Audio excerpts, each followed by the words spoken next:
سڵتان لەبێت بینەرانی کورسات نیوز من ئاڕۆتۆفیقم لە ئاڵقیم شەوی بەرنامەی پانۆراما پێتانگەیشتینەوە قسە و باسەکەین لەسەر کاریگەری پەیامەکەی سەرۆک باڤڵ جەلال تاڵابانی بۆ بانگەشەی هەڵبژاردن. پەیامی بانگەشەی هەڵبژاردننی سەرۆک باڤڵ جەلال تاڵابانی کاریگەریشی گەورەی لێکەوتۆتەوە لە میدیاکان لە سۆشیال میدیا لە نێو کۆمەڵانی خەڵکی کوردستان بەگشتی، چونکە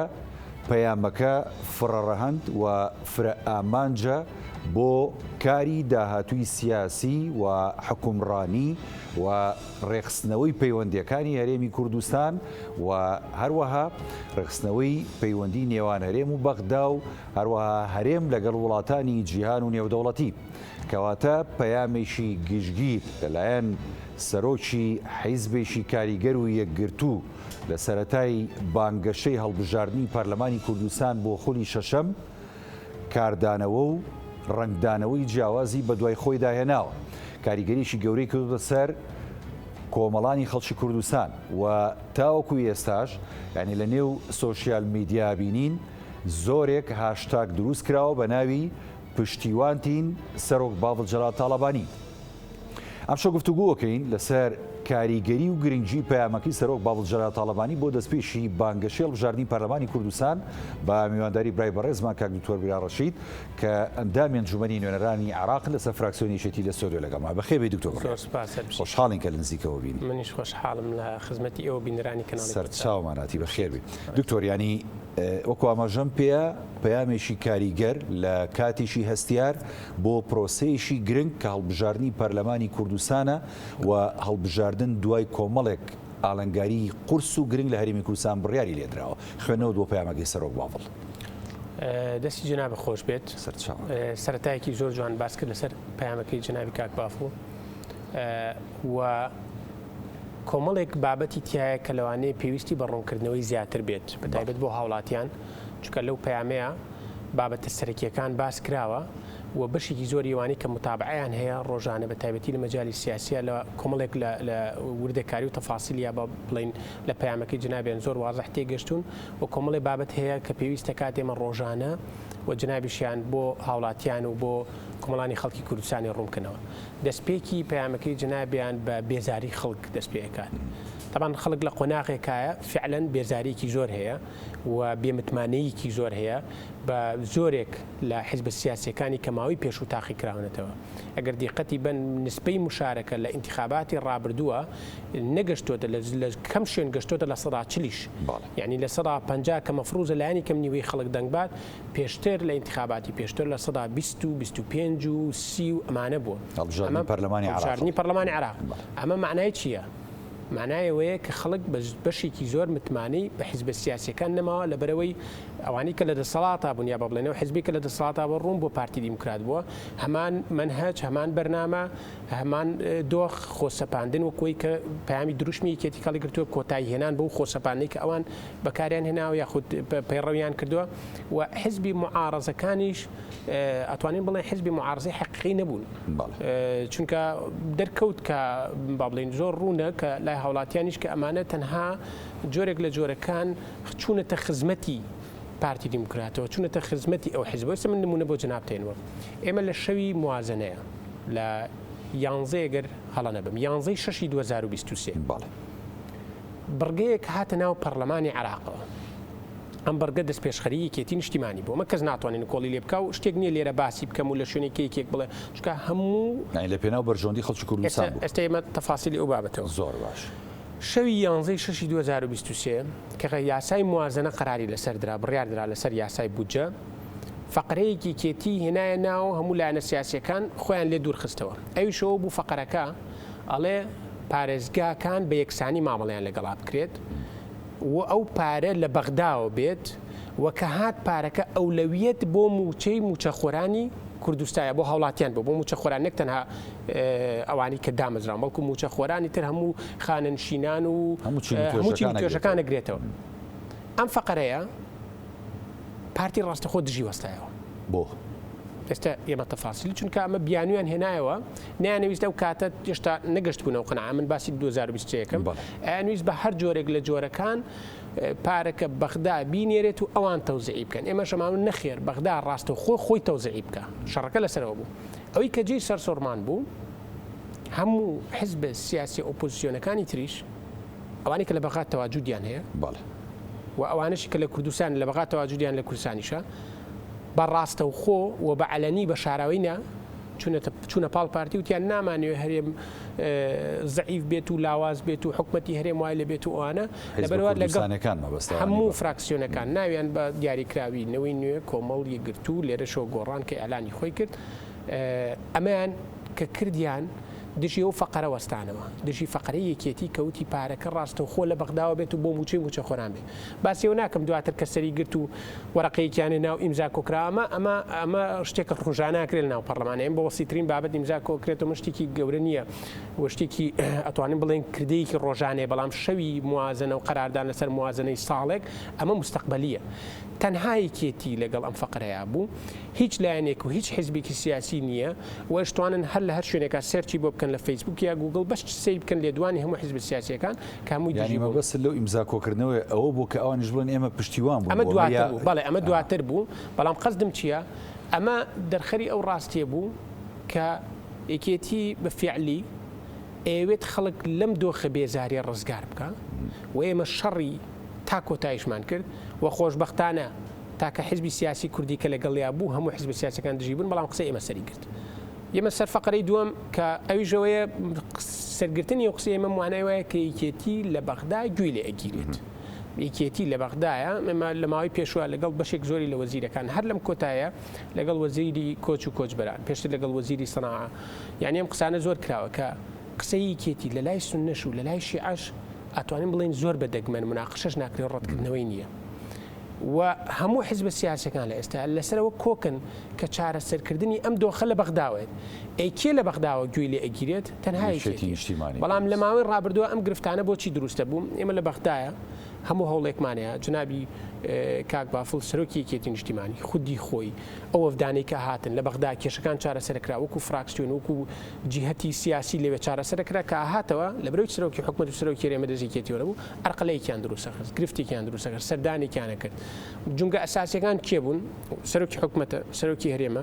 وەزیری سامان سروشتیەکان چکە تەنسیقی ڕئیسی پێویستە وەزیری مالیە هیچ شێتینی نەمانە لەم چوارە کامێنێکێتی هیچیانێکێتی وانە بەدڵنیایی کەواتە ئەمانیش بە هەوەسی خۆیان لە بەروی ئەو بەرنامەی کێتی سەرنەگرێ هەموو جارێ هەڵیانەوەشانەوە جا بۆیە دروشمی جنابی کاک بافڵش لەسەر چییە لەسەرەوەیە ئەم خۆسەپاندنە کۆتایی پێهێنرێت جونگە ئەساسیەکان ئەگیرێتە دەست و ئەو تەنسیقی کە لە بەغداوە جێبەجێمان کردووە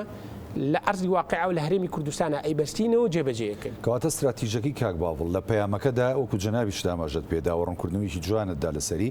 ینی خەڵک و هاوڵاتی و دەنگدەر میحوەری سەرەکیە کە میحوەری سەرەکیەوە تا داوا ئەکاڵە دەنگمان پێ بدەن متمانەمان بنێ چونکە لە ماوەی ڕابردوودا و بە دیاریکراوی ژواڵێ ئەڵێ یەشێتی تازە کە 3 ساڵ ینی لەسەر پێخۆی وەستاوە ئەڵێ ئەوەی کە ویستومانە کردومانە یەکێک لەوانە ئەمەیە کە جەناب داماژەی پێدی مەسەلەی موچەیە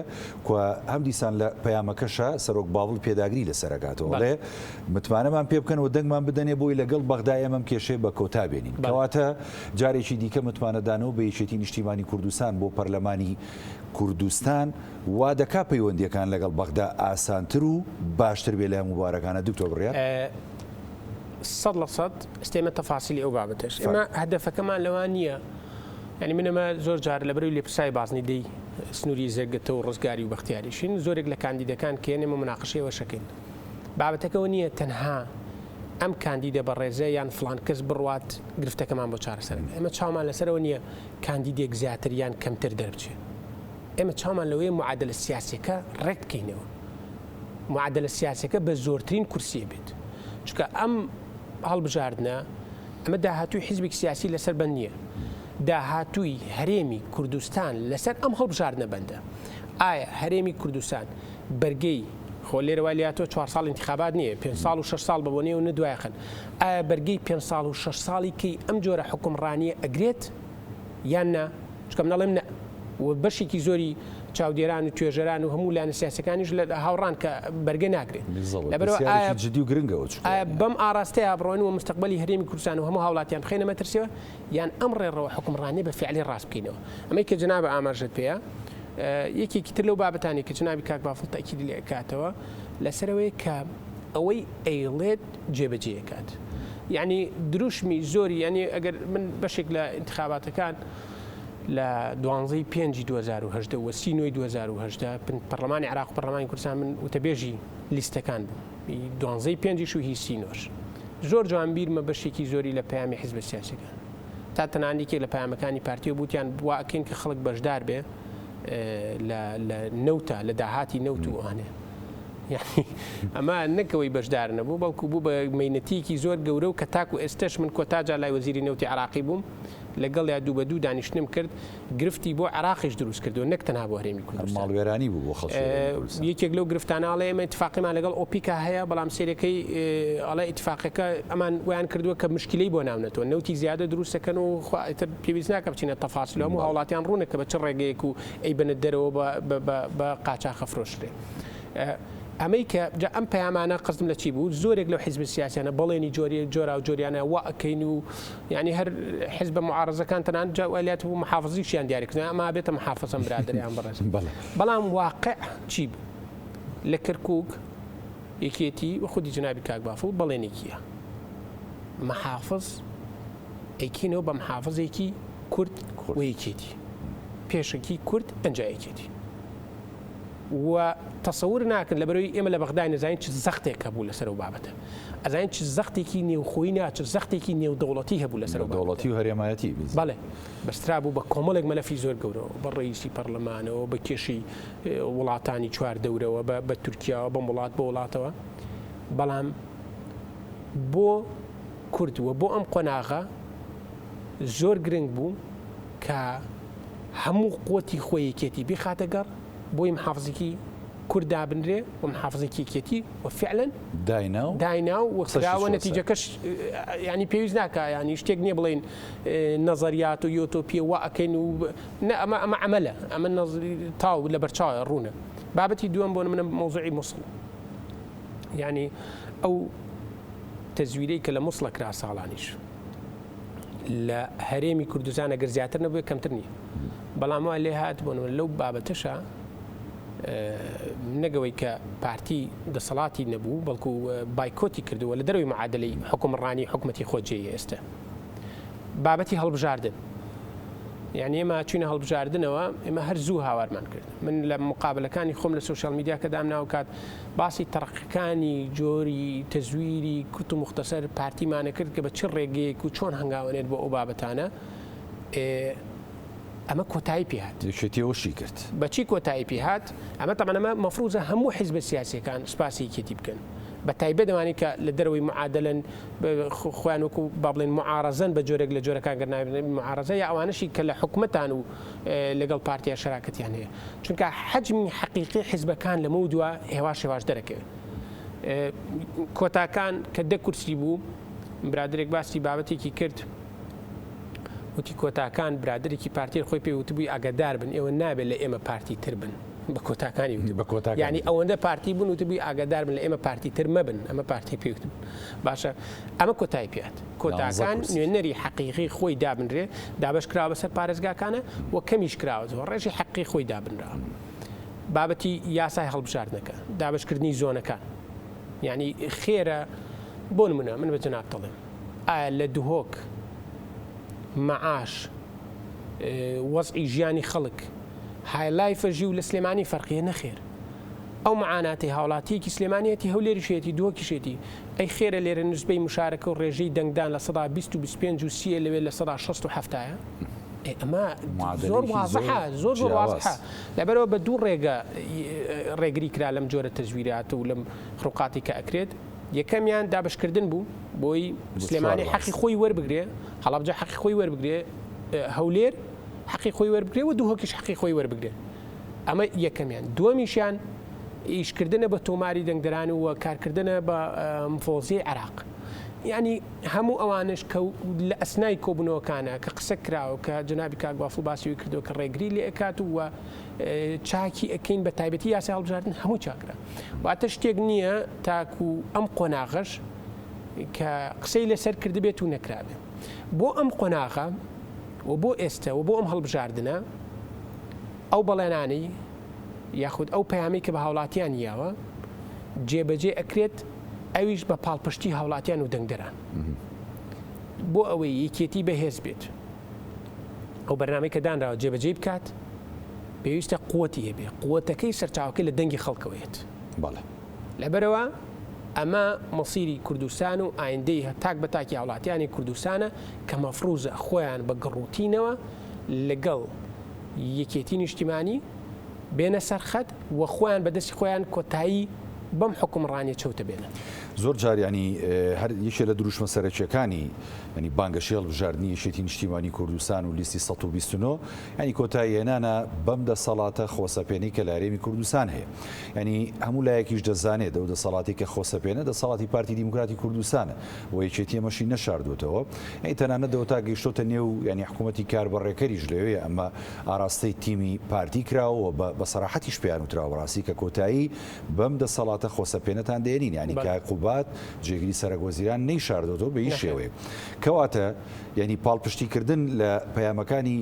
سەرۆک باڵجەرا تاڵەبانی لە ئێستادا و ئیشکردن لەسەر ئەو پەیامانە و چۆنەڵی ئاشکردنەوەی خەڵکو و دەنگدەر بۆی کە بچن سە سندوقەکانی دەنگدان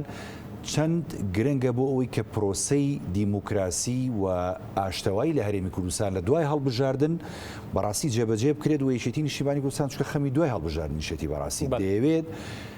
هەرێمێکی ئارام بۆ خەڵکی کوردستان بێنێتەکایەوە ئەمە زۆر گرنگە دکتۆر بڕێ لەم بارەوە جەناب چی ئەزانی ئەمە لە هەڵبژاردننی کردکووکە من شەوی پێش هەڵبژاردننی پامێکی ڤیدیۆیم لای خۆمە بڵاو کردوتم با ڕێگری بکەن لە دەنگکانتان کە دەنگتان نەسووتێ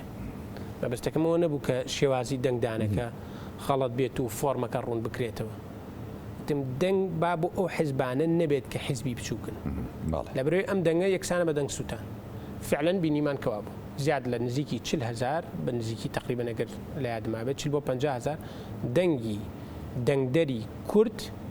لە بەرەوەی بەلایەنەکانی کەیە هەمووی سووتە تەنانەت کورسیەکیشی پێپڕ نەکرێ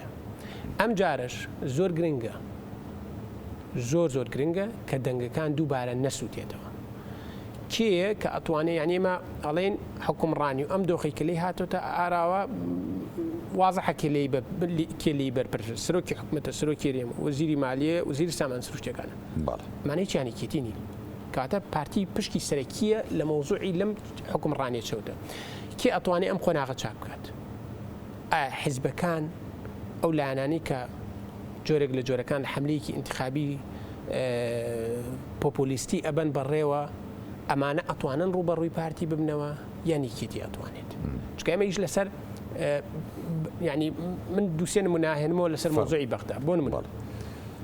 مۆزوعی زۆر جار باسی بابەتی هەژماری منەکرێت ئەمە یەکێک لە بابەتەکان زین لە بابەتی هەژماری منە هەموو حیزبانی کە خۆیان زۆر و معارزە دەرەخن بە دوارە چوونیان نەکردووە بۆ بابەتە بەس ئەوەیە ئەزانن خەڵکەکە دژێتی یەن یەکسەر دژی قساکەن بۆ نمونە ئێمە بۆچی بە فعلی بە دوارە چوونی حەقیمان کردووە دژی وەستاینەوە لەم بابەتەیە باشە لە مۆزوعەیە لەگەڵ ئیعلانیان کردوتیان وەزارەتی مالیە اتفاق کردووە لەگەڵ TBI هەموو حیزبانی کە دژی وەستانەوە کەسی قسەی نەکرد من لەگەڵ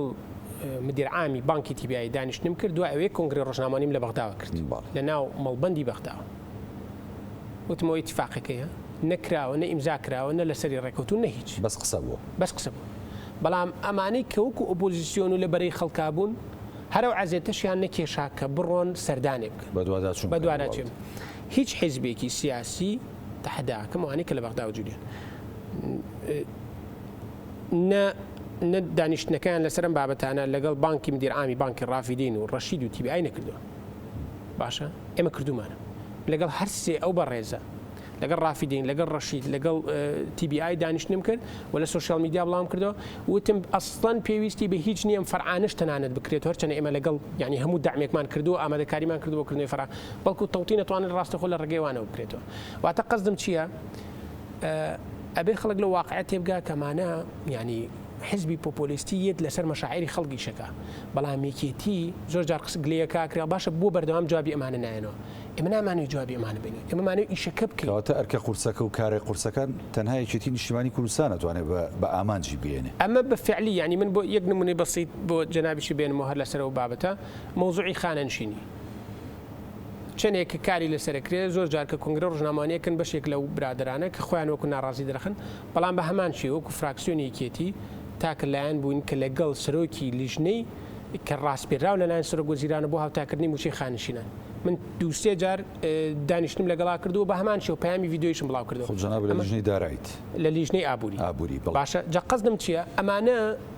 بە دوواداچوونی حەقیقی و بە فعلی ئیشەکەمان کردووە بەڵام تەحەداکەم هەموو ئەوانی کە قسە لەسەر و بابەتاکەن نێیان کردووە بەڵام قسەیەکەن بە دەستکەوتی خۆی بەڵێ جا قەزمان لە چییە؟ قەزمان لەوەیە کە بە فعلی بە حەقیقی ئیشەکان بکرێ و بە فعلی ئەم حکومڕانیە چەوتە ئایا بە قسە و بە نەزەریات و بە کەناڵ و بە با بڵێن راپۆرت و بەم جۆرانە ڕێک ناکرێت بەڵکو بە کردداری حەقیقی جەناب تێڵەی ئەمە ڕاستە نەزانام تۆ مخاتەبەی دەنگدەرەکەی مخاتەبەی هاوڵاتیەکی چکاتەوەی ڕاستەکانیان بۆ بخەیتە ڕوو بۆی کە ئەوان چۆنەڵی هیچ نەبێ واعی بنەوە و چاوکراوە بن چکە وەکو جەناب تۆ وەکو موشمانەزانی ینی هەڵبژاردننی پەرلەمانی کوردستان هەڵبژاردننیشی گرنگە و ئەم جارە هەڵبژاردنێکی زۆر چارەنووسازە بەوەی کە تۆ دەنگ ئەدەی بەکێ هەر بۆیە کاک باوڵژانی ڕاستەوخۆ خۆی داوە لە خەڵکەکە کە بچە سندوقەکانی دەنگدانەوە دەنگ بن بۆ لایەنی کە بۆ نونە بەهێزە و شتی پێ دەکرێت چکە خۆی ناشی شارێت دەڵێت تەنها دوو حیزب دەتوانێت لە هەرێمی کوردستانە دەسەڵاتی بێ گۆڕانکاری بکە پارتی دیموکراتی کوردستانی چێتی نیشتیمانی کوردستان پارتی دیموکراتی کوردستانەوەی کە هەیە تاقی کراوەتەوە حکومڕانیشی خۆسەپێنی قۆرەخکاری ینی نەویستنی بەرژەوەندی هاوڵاتیانی کوردستانە کەواتە ئێمە ئەگەر بۆ داهاتوو زیاتر لە پەیامەکەی کاک باڤڵەوە ینی سەرنج بدەین و شیکردنەوە و گفتوگوی بۆ بکەین منەمێ یەشێک لە ینی ڕەهەندەکانی دیکەی باس بکەین بەڕاستی و باز لە پەیوەندی نێودەوڵەتیەکان و چاکردنەوەی پەیوەندی هەرێمی کوردستان لە داهاتوو لەگەڵ هەرێمایەتی و نێودەوڵەتی و بە تایبەتی لەگەڵ بەغدا دەکاتەوە یەکێتی نیشتیمانی کوردستان ڕاستە لە ڕابردووە کۆمەڵێک هەوڵی جدی و تاگلایانی خۆیە بۆ لەگەڵ بەغدا و ئاراستەکەشی و نەتیجەکەشی هەمووی ئیجابی بە بۆ خەڵکی هەرێمی کوردستان ئەمە لە داهاتووە گەریشێتی زۆرینی دەنگەکان بێنێت بە چه ئاراستەیەشی دیکەی باشتر دەبێت زانی لە بەغدایە و نەک لە بەغدا لە نێو دەوڵەتیان من حەزەکەم بە هەمان شوێ چەند نمونەیەک باس کرد بۆ نمونە لە ڕووی نێودەوڵەتیەوە سەیری بکەین سەرۆکۆماری ئێران یەت سەردانی بەغدا و سەردانی هەولێر و سەردانی سلێمانی و بۆ سەر مەزاری جنابی مام جەلال و لەوێشەوە بۆ ماڵی مام جەلال ئەمە پامێکی زۆر ڕوونە پامێکی زۆر ڕوونە کە قووەتی وهێزی و علااقاتی یەکێتی لە چه ئاستێکایە لەو ڕووە ئەمەیەک دووەم لە بەغدا هەموو ئەو تەزویری کە کرا بەرامبەر یەکێتی لە ئەڵبژاردننی پەرلەمانی عێراقا بینیمان کە بەو هەمووی چکە تاکو ئەو کاتەش کۆمەڵی شت هەبوو چارەسەر نەکرابوو بە هەموو ئەو قووەتەوە کە بەکارێنا نزیکی دە کورسیەک لە یەکێتی زیاتریان هێناوە پارتی بەڵام لە عێراقا یەکێتی بۆ ژمارە کورسێک کە خۆی هەیەی قسەیەکی نییە یاخود بڕیارێک نییە کە لای پەسەند بێت و لایەنە سونە و شیعەکان جێبەجێ نەکەن لە محافزی کەرکووک دەرکەوت لە دانانی وەزیرەکانەوە دەرکەوت لە هەموو مەلەفەکانی ترەوە دەرکەوت لەبەرەوە پەیوەندی دەستکەوتی ینی بەڕاستی نردنی بودجەش ینی یەشێتی نیشتیمانی کوردستان و ئێوەی ئەندامانی ئەنجومەنی نوێنەران لە فراکسیۆنێکێتی ینی ڕۆڵەشی ینی بێ هاوتاتان جێ ئەمە نەک تەنها ڕۆڵەکە بۆی هەر نەسەن قسەی ڕئیسی محکەمەی ئیتیحادی بکەم کە قەراریە ڕئیسی محکەمەی ئیتیحادی کە قەراریە لەسەرەوەی کە موچە پێویستە لە بەغداوە بێت هەردوو حکومە لی بەرپرسن من دوو قۆڵی کە لەگەڵی دانیشتم ئەمە نەسەن قسەی بە ڕێزان بۆ بە هەمان شێوە بۆ ئەوە بابەتش کۆنگرێکی ڕۆژنامەنیم هەر لە بەغداوە کرد وتی ئەو یاسای کورت مختصر ئەو فەقرەی کێکێتی تەسبیتی کرد لە ناو یاسای موازنەیە ڕێخۆش کرد بوو بۆ ئەوان کە ئەو قەرارە بن یعنی ئەگەر ئەو فەقرەیەکێتی تەسبیتی نەکردای کە هەموو حیزب سیاسیەکان دژی بوون ئەوان نیان نەتوانێ ئەم قەرارە بن ئەمە پێم خۆشە لایەنەکانی کە بچن سەردانی محکمەی اتحادی بکەن و لەگەڵ بەڕێز ڕئیسی محکمەی اتحادی ئەم بابەتە تاوتێ بکەن لەبەرەوە لە ڕووی علاقاتەوە لە ڕووی گوێگرتنەوە چ لە بەغدا چ لە وڵاتانی دراوسێ زۆر ڕوونەوە ناشتوانین بڵین ئێمە حزبی سیاسی ئەمە گرنگ نییان پێویست ناکە بەعکسەوە ئێمە لە هەرێمی کوردستانێن لە ناو عێراقا عێراق خۆی بۆم دۆخەوە لەبەرەوە پێمان وابێ حزبێکی سیاسی بێتە پێشەوە بێ ئەوەی علاقات و پەیوەندیکی بەهێزی هەبێت و ئەتوانێت دۆخەکە چارەسەرکە واللهی ئەمە ینی غەدرێکی گەورەیە لە هەموو کەسێکی کە ئەگەر ئەم پەیامە بچپێنی بەگوێە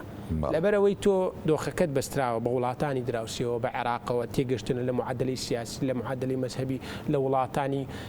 کە هەژمون و کاریگەریان بەسەر هەرێمی کوردستان و بەسەر عێراقیشەوە هەیە ئەمانە معادلەی زۆر وردە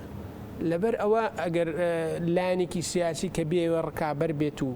ئەم دۆخە چارەسەر بکات پێم وایە غەدریش لە دەنگدەرەکانە کات و ئەوەی کە لە کەرکوو گەونداگدانیان سووتان بە هەمان شێوەی سووتێنێ لەبەرەوە پێویستە لە واقعەت تێبگەن یەک حیزب هەیە لە ئێستاە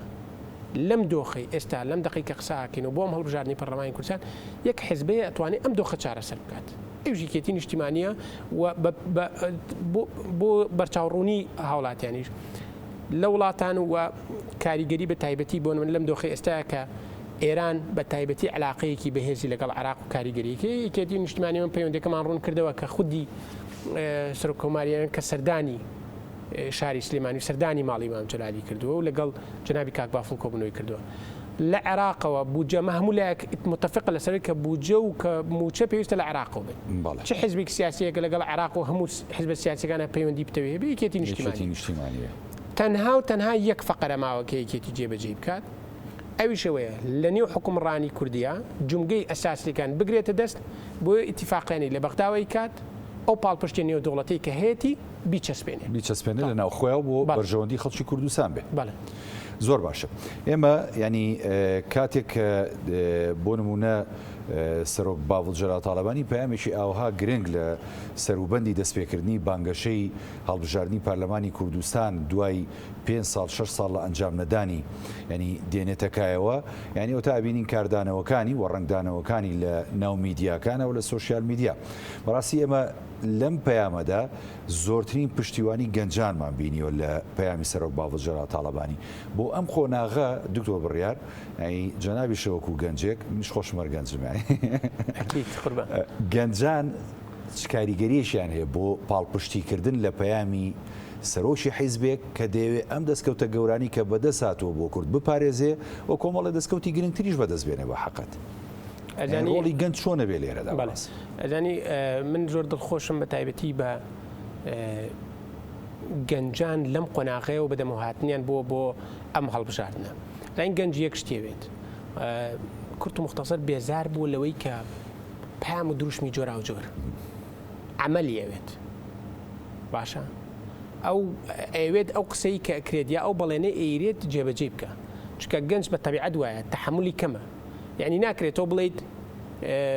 بۆ منە محافزی کەرکووک وەرەگرینەوە بەڵام 7 ساڵ بەسەریا تێپەڕێت و بەدایان معادلە بگۆڕێت و بڵین پەلەمەکەن بڵێ کێش چارەسەری کێشەی نەوتەکەین و بەدەست ئێمەوە بەڵام وا 10 ساڵە بەم شێوێ پامی تێگەشتنی گەنج و بڕیاردانی گەنج بەم شێوەیە ئەوەی قسەکەیە کات جێبەجێ کات متمانی بۆ دروستە بێلای هەر کەسێک تەمەنەمە بۆ هەموو کەسێک ڕاستە بەڵام بە تایبەتی و کوتم گەنجان لەبەرەوەی تەحمولیان تۆزێک کەمترە و حەزەکەن شتەکان بە سریعتر ببینن سێرێکا کاک بافڵە لێ محافظ وەرەگرینەوە ئەی کات ئەڵێ یاسای هەڵبژاردنە گۆڕین ئەیکا ئەڵێ لە مووسڵا ڕێگە بە مەناین ئەی کات باشە لەبەرەوە ئەمە متمانەیەک دروستەکات دڵخۆشیەک دروستەکات وەسیقەیەک دروستەکات بۆ گەنج و گەنج ئێستا لەم قۆناغی ئێستاە ئەزانێ ئەو بەڵێنەی کە بەڕێزیان ئەیە جێبەجێکات هەربیرمان نەچێت دکتۆر بڕیار ئەمە بۆ بیرخستنەوەی هەم بۆ خۆمان هەم بۆ بینەرانی ژین لە ڕابردوو بینیمان ئێمە لە بابەتی